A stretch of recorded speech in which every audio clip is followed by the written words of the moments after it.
الحمد لله على إحسانه والشكر له على توفيقه وامتنانه واشهد ان لا اله الا الله وحده لا شريك له تعظيما لشانه واشهد ان محمدا عبده ورسوله الداعي الى رضوانه صلى الله وسلم وبارك عليه وعلى اله واصحابه اجمعين يا ايها الذين امنوا اتقوا الله حق تقاته ولا تموتن الا وانتم مسلمون.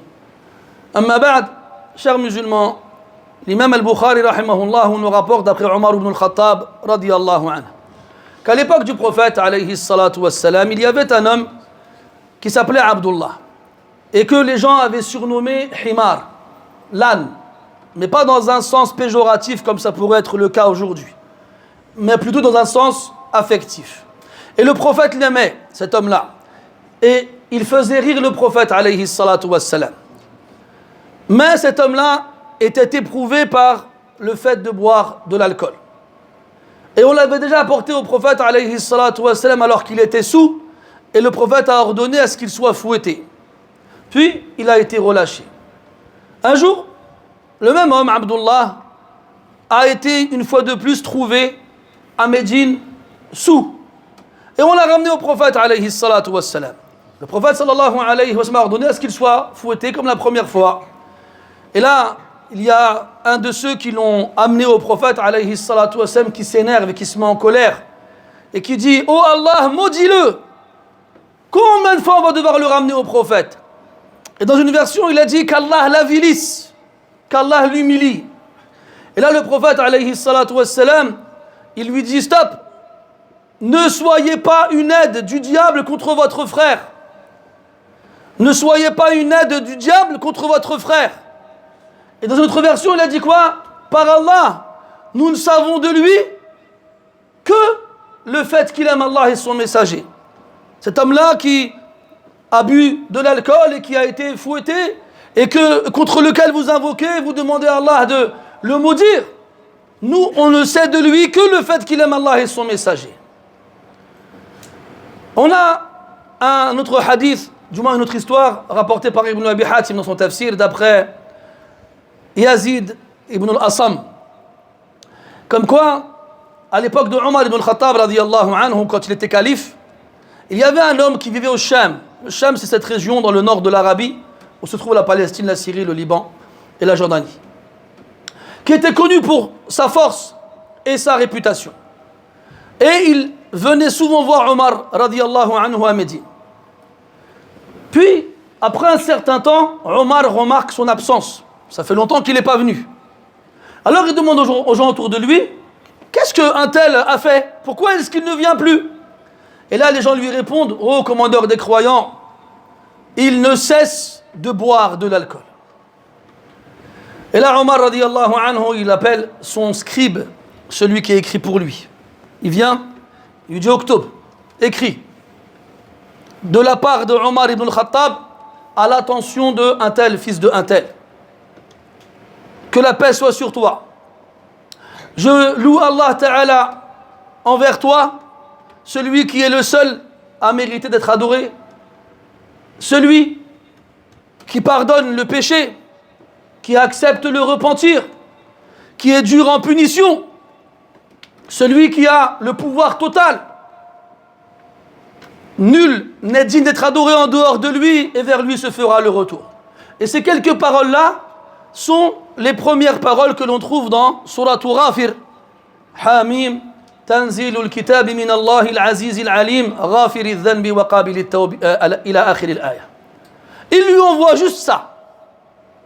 Donc il appelle un de ses coursiers, apporte cette lettre à un tel. Et il est à des kilomètres, hein. Il est au Sham, à des centaines, voire même des milliers de kilomètres de Médine. Quand la lettre arrive à destination, et que l'homme la prend entre ses mains, il se met à lire ces quelques mots. Ghafiru dhanb, celui qui pardonne le péché. Wa qabilu tawb, celui qui accepte le repentir. Shadidul iqab, celui qui est dur en punition. Il lit comme ça, et c'est comme si c'était la première fois qu'il les lisait. Et il dit: il m'a menacé de sa punition tout en me promettant son pardon. Et il ne cesse de le lire et de le lire et de le lire et de le répéter jusqu'à ce qu'il se mette à pleurer. Puis, il décide d'arrêter son péché et il le fait de la meilleure manière car il n'y retourne plus. Plus tard, lorsque Omar radiyallahu anhu a appris ce qu'il s'est passé, il a dit aux gens autour de lui, c'est comme ça qu'il faut agir. C'est comme ça qu'il faut agir. Quand vous voyez un de vos frères tomber dans le péché, alors exhortez-le de la meilleure des façons et invoquez Allah Ta'ala pour lui et ne soyez pas une aide du diable contre lui.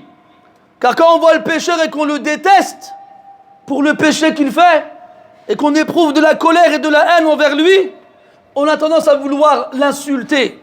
Insulter de quelle façon? En demandant à Allah de le maudire. Mais si Allah il le maudit, ça veut dire qu'il lui ferme les portes de sa miséricorde. Il est déjà tombé dans le piège du diable en faisant le péché.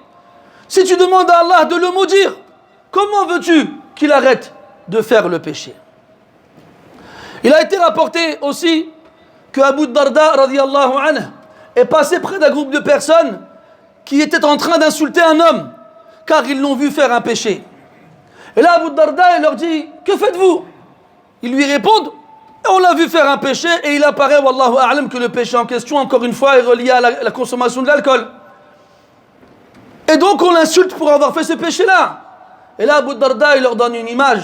Il leur dit, si vous l'aviez vu tomber dans un fossé, est-ce que vous auriez tendu votre main vers lui pour l'en sortir?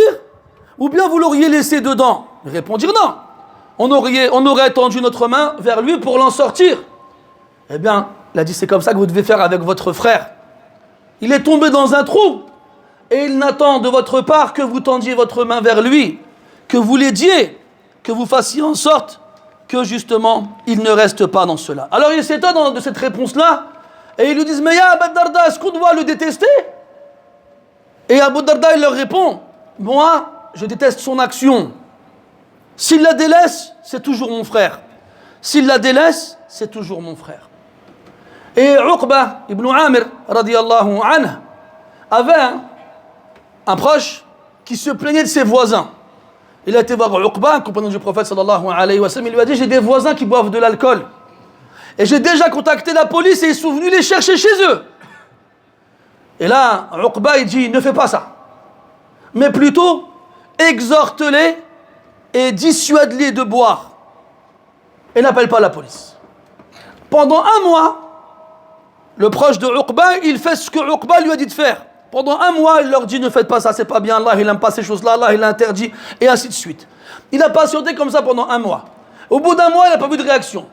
Alors il est parti voir Uqba à nouveau, il lui a dit, voilà, j'ai fait comme tu m'as dit, pendant un mois, ils n'ont pas voulu écouter, je vais appeler la police. Et Uqba, il s'énerve. Il dit, ouais, yahak, la taf'al, malheur à toi, n'agis pas ainsi. J'ai entendu le prophète sallallahu alayhi wa sallam dire, celui qui voit une awra, quelque chose qui doit être caché, et qui fait en sorte qu'elle reste cachée, c'est comme si il avait fait sortir une fille enterrée vivante de sa tombe. Hein, vous savez que les Arabes avant enterraient les filles quand elles naissaient. Eh bien, celui qui va sauver cette fille-là de la mort en la faisant sortir de sa tombe, il a une grande récompense. Et celui parmi les musulmans qui voit un péché qui devrait rester caché et qui fait en sorte qu'il le reste et qu'il ne va pas aller ameuter les gens en disant un tel il a fait, un tel il a fait, eh bien, il aura une récompense équivalente à celle de celui qui a sorti une fille qui a été enterrée vivante de sa tombe. Mes très chers frères, des histoires comme ça, quand on lit les récits prophétiques et les récits des compagnons et les récits des pieux prédécesseurs en général, il y en a beaucoup. Vraiment beaucoup. Et ça nous montre à quel point on est vraiment très très loin de ce qu'on devrait être ou de ce qu'on devrait faire. Allah tabaraka wa ta'ala dans le Coran nous informe qu'il nous a créés faibles. Wa khuliqal insanu da'ifa. Comme il nous a informé aussi que Iblis a juré qu'il ferait tous les efforts possibles pour égarer les fils d'Adam et pour les faire tomber dans les péchés. Et Allah Azza wa Jal nous a informé aussi que tant que le fils d'Adam implore le pardon d'Allah et se repent à lui, eh bien Allah, il accepte son repentir et il lui pardonne. Quand Allah, il a banni Iblis du royaume céleste, Iblis, il lui a dit « Wa izzatika wa jalalika la ughwiyannahum ma damat arwahuhum fi ajsadihim » Il a juré par Allah, par sa grandeur et sa puissance, qu'il ne cessera de les égarer tant que leurs âmes seront toujours dans leur corps. Et Allah, il lui a répondu « Wa izzati wa jalali la ghafiranna lahum ma damu yastaghfirunani » Et Allah, il lui a répondu « Par ma gloire et ma puissance, je ne cesserai de leur pardonner tant qu'ils imploreront mon pardon. » Et Allah, dans le Coran, il nous appelle à nous recommander mutuellement al-haq, la vérité. Quand on voit un munkar, quand on voit un mal, un acte répréhensible, on doit l'interdire et on doit conseiller et on doit aller vers la personne qui est dans le péché. Walakin, de quelle façon? Comme Allah dit dans le verset de Surat al-Balad que vous connaissez tous, bil marhamah, avec miséricorde. Avec miséricorde. Ne pas venir comme un donneur de leçons, ne pas venir comme un bourreau qui est sur le point d'appliquer la peine, mais venir vers son frère avec douceur et sagesse et bonne exhortation. Et lorsque l'on a fait cela, on doit patienter. On ne doit pas se dire c'est bon, je lui ai parlé, il ne m'a pas écouté, maintenant c'est fini. Là, watawasaw bis-sabr. Et ils doivent aussi se recommander mutuellement la patience. Quand tu appelles quelqu'un, Allah Azza wa Jal, qui que ce soit, n'attends pas qu'en un claquement de doigts, il se transforme. Ça peut prendre du temps. Il y a des gens, les péchés, ça fait des années qu'ils les font. Et toi, tu viens, tu dis arrête. Et tu crois qu'il va arrêter du jour au lendemain. Sauf si Allah Ta'ala décide autrement. Patiente avec lui. Si tu le vois recommencer, retourne vers lui. Et parle-lui encore. Bil hikmati wal maw'idati al hasana. Avec la sagesse et la bonne exhortation. Aujourd'hui, il y a des très mauvaises habitudes qui se sont développées avec les réseaux sociaux et les téléphones. On voit des gens, je ne sais pas si vous vous souvenez, il y a de ça quelques années, quelques mois, il y avait une dame, une maghrébine, qui est partie dans un bar. Elle est partie dans un bar, elle a commandé une bière. Et elle s'est mise à boire. Qu'est-ce que les gens ils ont fait? Ils ont sorti leur téléphone, ils l'ont filmé. Ils l'ont filmé, puis ils ont mis ça sur Internet. Quand même une dame d'un certain âge, elle doit avoir au moins 60-70 ans. Et cette dame-là, il apparaît qu'après enquête, elle était malade. Et qu'elle avait un problème de santé mentale. Je ne sais pas si c'était Alzheimer ou un autre problème de ce genre-là. Dites-le moi s'il vous plaît. C'est quoi l'intérêt de faire des choses pareilles? Imagine-toi, ta mère, elle est malade. Et Allah, on va aller plus loin. Elle n'est pas malade. Elle est en bonne santé, alhamdulillah. Et Shaitan, waswasa laha wa zayyana laha. Et le diable, il lui a enjolivé le péché. Et dans un moment de faiblesse, elle va boire de l'alcool. Dans un moment de faiblesse, sa vie entière, elle n'a jamais bu une goutte d'alcool. Jamais. Mais c'est un être humain comme les autres. Et puis, le diable, il est autour d'elle, toujours en train d'essayer de la tirer vers le mal. Et on est faible. Et des fois, la faiblesse qu'on ressent, elle est beaucoup plus importante que dans d'autres jours. Et on succombe à l'appel du diable. Et le jour où tu succombes, tu glisses, il y a quelqu'un avec son téléphone, il te filme et il te met sur les réseaux sociaux. Et après, les gens, ils ne se retiennent pas dans leurs commentaires. Ah, t'as vu, a'oudou billah, astaghfirullah et tout ça. Non, mes frères, c'est pas comme ça qu'il faut faire. C'est pas comme ça que le prophète nous a appris à faire, alayhi wassalam. C'est pas comme ça qu'il a appris à ses compagnons de faire, radiyallahu anhum. Et c'est pas comme ça que ses compagnons nous ont appris à faire, radiyallahu anhum ajma'in. Et que celui qui veut le bien pour ses frères et pour ses sœurs, il leur tend la main, il les conseille, il invoque Allah pour eux. Et toi, tu remercies Allah de t'avoir épargné du péché dans lequel il est tombé. Parce que si toi, aujourd'hui, tu es épargné, c'est pas par tes propres efforts, c'est parce qu'Allah, il t'a épargné. Et si Allah, il l'a éprouvé, il est possible que demain, il l'épargne et qu'il t'éprouve de la même façon. Jaa fil hadith, man ayyara akhahu bi dhanbin lam yamut hatta yaf'alah. Celui qui reproche à son frère, qui critique son frère pour un péché, il ne mourra pas avant de l'avoir accompli lui-même. Donc il faut faire très attention, mes frères, à ces choses-là. Et aujourd'hui, on est dans une époque et dans une période où malheureusement, qalla al-munkirun, ceux qui interdisent le mal, ils sont peu.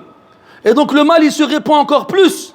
Et résultat, les gens font de plus en plus de péchés publiquement.